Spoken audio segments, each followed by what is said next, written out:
अतः श्री साई सच्चरित्र अध्याय दूसरा।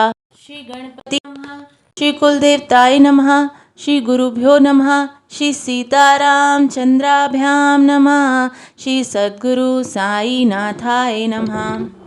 ग्रंथ लेखन का ध्येय, कार्य आरंभ में असमर्थता और साहस, गर्मा गर्म बहस, अर्थपूर्ण उपाधि हेमांड पंत और गुरु की आवश्यकता।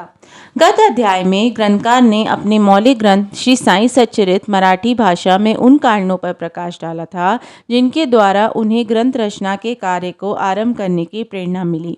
अब वह ग्रंथ पठन के योग्य अधिकारियों तथा अन्य विषयों का इस अध्याय में विवेचन करते हैं।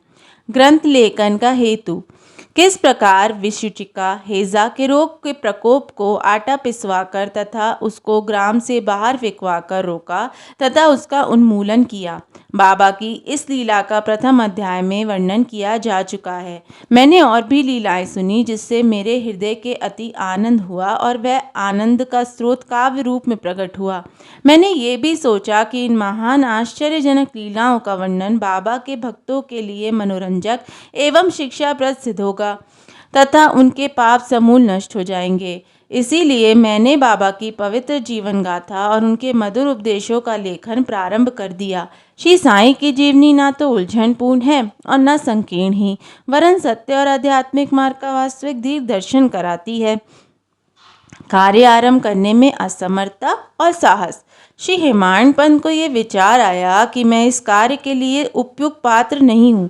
मैं तो अपनी परम मित्र की जीवनी से भी भली भांति परिचित नहीं हूँ और न अपनी प्रकृति से।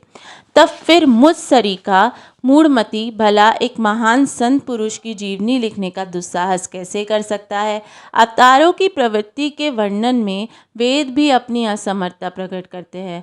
किसी संत का चरित्र समझने के लिए स्वयं को पहले संत होना नितांत आवश्यक है। फिर मैं तो उनका गुणगान करने के सर्वथा योग्य ही हूँ। संत की जीवनी लिखने में एक महान साहस की आवश्यकता है और कहीं ऐसा न हो कि चार लोगों के समक्ष हास्य का पात्र बनना पड़े। इसीलिए श्री साई बाबा की कृपा प्राप्त करने के लिए मैं ईश्वर से प्रार्थना करने लगा।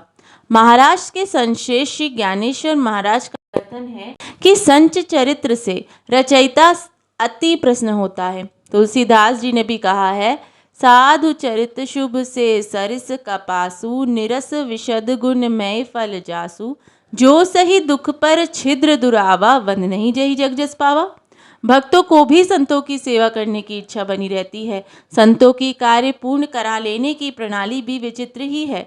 यथार्थ प्रेरणा तो संत ही किया करते हैं, भक्त तो निमित्त मात्र या कहिए कार्य पूर्ति के लिए एक यंत्र मात्र है। उदाहरणार्थ शंख संख्या 1700 में कवि महीपति को संचरित्र लिखने की प्रेरणा हुई। ईश्वर ने संतों में अंत प्रेरणा पैदा की और कार्य पूर्ण हो गया। इसी प्रकार शंख संख्या 1800 में दास गणों की सेवा स्वीकार हुई। महीपति ने 4 काव्य रचे, भक्त विजय, संत विजय, भक्त लीलामृत और संत लीलामृत, और दासगणों ने केवल 2, भक्त लीला अमृत और संत कथामृत, जिसमें आधुनिक संतों के चरित्रों का वर्णन है। भक्त लीला अमृत के अध्याय 31, 32 और 33 तथा संत कथा अमृत के 97वें अध्याय में श्री साई बाबा की मधुर जीवनी तथा अमूल्य उपदेशों का वर्णन सुंदर एवं रोचक ढंग से किया गया है। इनका उदाहरण श्री साई लीला पत्रिका के अंक 11, 12 और 17 में भी दिया गया है। पाठकों से इनके पठन का अनुरोध है। इसी प्रकार श्री साई बाबा की अद्भुत लीलाओं का वर्णन एक बहुत सुंदर छोटी सी पुस्तिका साईनाथ भजन माला में भी किया गया है। इसकी रचना बांद्रा के सावित्री बाई रघुनाथ तेंदुलकर ने की है। दासगणु महाराज ने भी साई बाबा पर कई मधुर कविताओं की रचना की है। एक और भक्त अमीदास भवानी मेहता ने भी बाबा की कुछ लीलाएं गुजराती में प्रकाशित की हैं। साई प्रभा नामक पत्रिका में भी कुछ लीलाएं शिरडी के दक्षिण भिक्षा संस्थान द्वारा प्रकाशित की गई हैं। अब प्रश्न ये उठता है कि जब श्री साईनाथ महाराज के जीवन पर प्रकाश डालने वाला इतना साहित्य उपलब्ध है, फिर एक और ग्रंथ साई सच्चरित्र रचने की आवश्यकता कहाँ पैदा होती है। इसका उत्तर केवल यह है कि श्री साईं बाबा की जीवनी सागर सदृश, आगाध, विस्तृत और अथाह है। यदि उसमें गहरे गोते लगाए जाए तो ज्ञान एवं भक्ति रूपी अमूल्य रत्नों की सहज ही प्राप्ति हो सकती है, जिससे मुमुक्षुओं को बहुत लाभ होगा। साईं बाबा की जीवनी, उनके दृष्टांत एवं उपदेश महान आश्चर्य से परिपूर्ण है।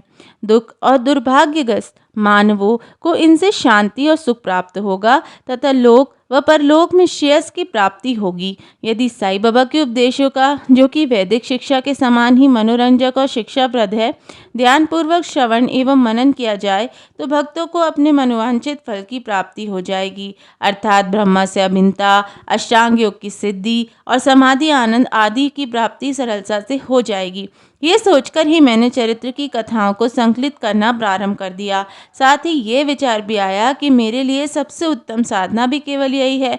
जो भोले भाले प्राणी साईं बाबा के दर्शनों से अपने नेत्र सफल करने के सौभाग्य से वंचित रहे हैं, उन्हें ये चरित्र अति आनंददायक प्रतीत होगा। अतः मैंने भी अपना अहंकार उनके श्री चरणों पर न्यौछावर कर दिया। मैंने सोचा कि अब मेरा पथ अति सुगम हो गया है और बाबा मुझे अहलोक और परलोक में सुखी बना देंगे। मैं स्वयं बाबा की आज्ञा प्राप्त करने का साहस नहीं कर सकता था। अतः मैंने श्री माधवराव उपनाम श्यामा से, जो कि बाबा के अतरंग भक्तों में से थे, इस हेतु प्रार्थना की। उन्होंने इस कार्य के निमित्त श्री साईं बाबा के विनम्र शब्दों में प्रार्थना की कि अन्ना साहिब आपकी जीवनी लिखने के लिए उत्सुक हैं, परंतु आप ऐसा न कहना कि मैं एक फ़कीर हूँ तथा मेरी जीवनी लिखने की आवश्यकता ही क्या है। आपकी कृपा केवल अनुमति से ये लिख सकेंगे, अथवा आपके श्री चरणों का पुण्य प्रताप ही इसे कार्य को सफल बना देगा। आपकी अनुमति तथा आशीर्वाद के अभाव में कोई कार्य यशस्वी नहीं हो सकता बाबा। ये प्रश्न सुनकर बाबा को दया आ गई। उन्होंने आश्वासन और उदी देकर अपना वरद हस्त मेरे मस्तक पर रखा और कहने लगे कि इन्हें जीवनी पर दृष्टांतों को एकत्र कर लिपित करने दो, मैं इनकी सहायता करूंगा। मैं स्वयं ही अपनी जीवनी लिखकर भक्तों की इच्छा पूर्ण करूंगा, परंतु इनको अपना अहम त्याग कर मेरी शरण में आना चाहिए। जो अपने जीवन में इस प्रकार आचरण करता है उसकी मैं अत्यधिक सहायता करता हूँ। मेरे जीवन कथाओं की बात तो सहज है, मैं तो इन्हें घर बैठे अनेक प्रकार से सहायता पहुंचाता हूँ। जब इनका अहम पूर्णतः नष्ट हो जाएगा और खोजने पर लेश मात्र भी नहीं मिलेगा, तब मैं इनके अंतःकरण में प्रकट होकर स्वयं ही अपनी जीवनी लिखूंगा। मेरे चरित्र और उपदेशों के श्रवण मात्र से ही भक्तों के हृदय में श्रद्धा जागृत होकर सफलता पूर्वक आत्मानुभूति एवं परमानंद की प्राप्ति हो जाएगी। ग्रंथ में अपने मत का प्रतिपादन और दूसरों का खंडन तथा अन्य किसी विषयों के पक्ष या विपक्ष में व्यर्थ के वाद विवाद की कुछ चेष्टा नहीं होनी चाहिए। अर्थपूर्ण उपाधि हेमांड पद। वाद विवाद शब्द से हमको स्मरण हो आया है कि मैंने पाठकों को वचन दिया कि हेमांड पंत उपाधि किस प्रकार प्राप्त हुई इसका वर्णन करूंगा। अब मैं इसका वर्णन करता हूँ। श्री काका साहेब दीक्षित व नाना साहेब चंद्रोकर मेरे अति घनिष्ठ मित्रों में से थे। उन्होंने मुझसे शिरडी जाकर साईं बाबा के दर्शनों का लाभ उठाने का अनुरोध किया। मैंने ये वचन दिया, परंतु कुछ बाधा आ जाने के कारण मेरी शिरडी यात्रा स्थगित हो गई। मेरे एक घनिष्ठ मित्र का पुत्र लोनावला से रोगग्रस्त हो गया था। उन्होंने सभी संबंध अधिभौतिक और आध्यात्मिक उपचार किए, परंतु सभी प्रयत्न निष्फल हुए और ज्वर किसी प्रकार भी कम न हुआ। ये घटना देखकर मुझे विचार आया कि जब गुरु एक बालक के प्राणों की भी रक्षा करने में असमर्थ है, तब उनकी उपयोगिता ही क्या है, और जब उनमें कोई सामर्थ्य नहीं है तब फिर शिरडी जाने से क्या प्रयोजन। ऐसा सोचकर मैंने यात्रा स्थगित कर दी, परंतु जो होना है वह होकर ही रहेगा, और वह इस प्रकार हुआ। प्रांत अधिकारी नाना साहेब चंद्रोकर बसई के दौरे पर शिरडी जा रहे थे। वे थाने से दादर पहुंचे तथा बसई जाने वाली गाड़ी की प्रतीक्षा कर रहे थे। उसी समय बांद्रा लोकल आ पहुंची, जिसमें बैठकर वे बांद्रा पहुंचे तथा शिरडी यात्रा स्थगित करने के लिए मुझे आड़े हाथों ले लिया। नाना साहेब का तर्क मुझे उचित तथा सुखदायी प्रतीत हुआ और उनके फलस्वरूप मैंने उसे शिरडी जाने का निश्चय किया। सामान बांधकर शिरडी को प्रस्थान कर दिया। मैंने शिरडी दादर जाकर वहां से मनमाड की गाड़ी पकड़ने का कार्यक्रम बनाया। इस निश्चय के अनुसार मैंने दादर जाने वाली गाड़ी के डिब्बे में प्रवेश किया। गाड़ी छूटने ही वाली थी कि इतने में एक यवन मेरे डिब्बे में आया और मेरा सामान देखकर मुझसे मेरा गंतव्य स्थान पूछने लगा। मैंने अपना कार्यक्रम उसे बतला दिया। उसने मुझसे कहा कि मनमाड की गाड़ी दादर पर खड़ी नहीं होती, इसलिए सीधा बोरी बंदर होकर जाओ। यदि एक साधारण सी घटना घटित नहीं होती तो मैं अपने क्रम के अनुसार दूसरे दिन शिरडी ना पहुंच सकने के कारण अनेक प्रकार की शंकाओं कुशंकाओं में घिर जाता, परंतु ऐसा घटना न था। भाग्य ने साथ दिया और दूसरे दिन 9-10 बजे के पूर्व ही मैं शिरडी पहुंच गया। ये सन 1910 की बात है, जब प्रवासी भक्तों के ठहरने के लिए साठेवाड़ा एक ही एकमात्र स्थान था। तांगे से उतरने पर मैं साईं बाबा के दर्शनों के लिए बड़ा ललायित था। उसी समय भक्त प्रवर्षी तात्या साहब नूलकर मस्जिद में लौटे ही थे।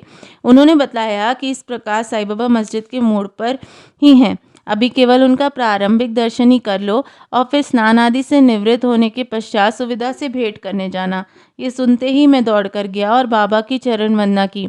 मेरी प्रसन्नता का पारावार न रहा। मुझे क्या नहीं मिल गया था। मेरा शरीर उल्लासित हो गया और शुद्धा और तृषा की सुधि जाती रही।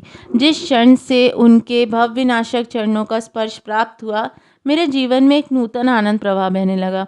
मैं उनका स्मरण कर उन्हें मानसिक प्रणाम किया करता हूँ। जैसा कि मेरे अनुभव में आया है कि साईं के दर्शन में ये विशेषता है कि विचार परिवर्तन और सांसारिक भोगों से वैराग्य बढ़ जाता है।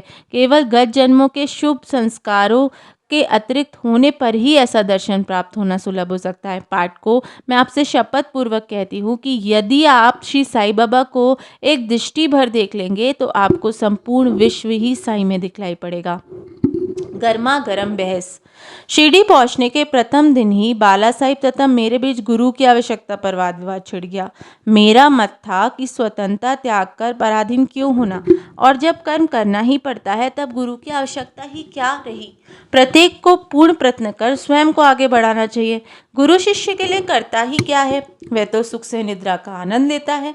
इस प्रकार मैंने स्वतंत्रता का पक्ष लिया और बाला साहिब ने प्रारब्ध देखा। उन्होंने कहा, मैंने जो विदित लिखी है वह घटित होकर रहेगी। इसमें उच्च कोटि के महापुरुष भी असफल हो गए। कहावत है कि मेरे मन कछु और है और विधाता के कछु और। फिर परामर्श शब्दों में बोले, भाई साहब, ये निर्विदिता छोड़ दो। यह अहंकार तुम्हारी कुछ भी सहायता न कर सकेगा। इस प्रकार दोनों पक्षों के खंडन मंडन में लगभग 1 घंटा व्यतीत हो गया और सदैव की भांति कोई निष्कर्ष न निकल सका। इसलिए तंग और विवश होकर विवाद स्थगित करना पड़ा। इसका परिणाम ये हुआ कि मेरी मानसिक शांति भंग हो गई और मुझे अनुभव हुआ कि जब तक घोर देह बुद्धि और अहंकार ना हो तब तक विवाद संभव नहीं। वस्तुतः ये अहंकार ही विवाद की जड़ है। जब अन्य लोगों के साथ मैं मस्जिद में गया तब बाबा ने काका साहिब को संबोधित कर प्रश्न किया कि साठेवाड़े में क्या चल रहा था, किस विषय में विवाद था। फिर मेरी ओर दृष्टिपात कर बोले कि इन हेमाड पंत ने क्या कहा। ये शब्द सुनकर मुझे अधिक अचंभा हुआ। साठेवाड़ा और मस्जिद में पर्याप्त अंतर था। सर्वज्ञ अंतर्यामी हुए बिना बाबा को विवाद का ज्ञान कैसे हो सकता था। मैं सोचने लगा कि बाबा हेमाड पंत के नाम से मुझे क्यों संबोधित करते हैं। ये शब्द तो हेमाद्री पंत का अपभ्रंश है। हेमाद्री पंत देवगिरी के यादव राजवंशी महाराजा महादेव और रामदेव के विख्यात मंत्री थे। वे उच्च कोटि के विद्वान, उत्तम प्रकृति और चतुर्वर्ग चिंतामणि और राजपष्टी जैसे उत्तम काव्य के रचयिता थे। उन्होंने ही हिसाब किताब रखने की नवीन प्रणाली का आविष्कार किया था और बही खाते की पद्धति को जन्म दिया था। और कहाँ मैं इसके विपरीत एक अज्ञानी, मूर्ख और मनमती हूँ। अतः मेरी समझ में ये ना आ सका कि मुझे इस विशेष उपाधि से विषीभूत करने का क्या तात्पर्य है। गहन विचार करने पर मैं इस निष्कर्ष पर पहुंचा कि कहीं मेरे अहंकार को चूर्ण करने के लिए ही तो बाबा ने इस अस्त्र का प्रयोग नहीं किया, ताकि मैं भविष्य के सदैव के लिए निराभिमानी एवं विनम्र हो जाऊं। अथवा कहीं ये मेरे वाक् चातुर्य के उपलक्ष्य में मेरी प्रशंसा तो नहीं है। भविष्य पर दृष्टिपात करते हुए बाबा के द्वारा हेमाड पंत की उपाधि से विषीभूत करना कितना अर्थपूर्ण और भविष्य गोचर था। सर्वविदित है कि कालांतर में दाभोलकर ने साईं बाबा संस्थान का प्रबंध कितने सुचारू एवं विद्वानता पूर्वक ढंग से किया, हिसाब किताब आदि कितने उत्तम प्रकार से रखे तथा साथ ही साथ महाकाव्य साई सच्चरित्र की रचना भी की। इस ग्रंथ में महत्वपूर्ण और आध्यात्मिक विषय जैसे ज्ञान, भक्ति, वैराग्य, शरणागति व आत्मनिवेदन आदि का समावेश है। इस विषय में बाबा ने क्या उद्गार प्रकट किए, इस प्रकार हेमाड पंत द्वारा लिखित कोई स्मृति पत्र प्राप्त नहीं है, परंतु काका साहेब दीक्षित ने इस विषय पर उनके लेख प्रकाशित किए हैं। बाबा से भेंट करने के दूसरे दिन हेमांग पंत और काका साहिब ने मस्जिद में जाकर घर लौटने की अनुमति मांगी। बाबा ने स्वीकृति दे दी। किसी ने प्रश्न किया, बाबा कहाँ जाएं? उत्तर मिला, ऊपर जाओ। प्रश्न, मार्ग कैसा है? बाबा, अनेक पंथ हैं, यहाँ से भी एक मार्ग है, परंतु ये मार्ग दुर्गम है तथा सिंह और भेड़िए भी मिलते हैं। काका साहेब, यदि पथ प्रदर्शक भी साथ हो तो? बाबा ने कहा कि तब कोई कष्ट ना होगा। पथ प्रदर्शक तुम्हारी सिंह, भेड़ियों और खंदकों से रक्षा कर तुम्हें सीधे निर्दिष्ट स्थान पर पहुंचा देगा, परंतु उसके अभाव में जंगल में मार्ग भूलने या गड्ढे में गिर जाने की संभावना है। दाभोलकर भी उपयुक्त प्रसंग के अवसर पर वहीं उपस्थित थे। उन्होंने सोचा कि जो कुछ बाबा कह रहे हैं वह गुरु की आवश्यकता क्यों है, इस प्रश्न का उत्तर है। उन्होंने सदा के लिए मन में ये गांठ बांध ली कि अब किसी विषय पर विवाद नहीं करेंगे और स्वतंत्र या पतन व्यक्ति आध्यात्मिक विषयों के लिए कैसा सिद्ध होगा। प्रत्युत इसके विपरीत अर्थात में परामर्श लाभ केवल गुरु के उपदेश पालन में ही निहित है। इन उपदेशों का वर्णन मूल काव्य ग्रंथ के इसी हुए भी आत्मानुभूति के लिए भी राम को अपने गुरु विशिष्ट और कृष्ण को अपने गुरु संदीपनी के आश्रम में जाना पड़ा था। इस मार्ग में उन्नति प्राप्त करने के लिए केवल श्रद्धा और धैर्य, यही 2 गुण सहायक हैं।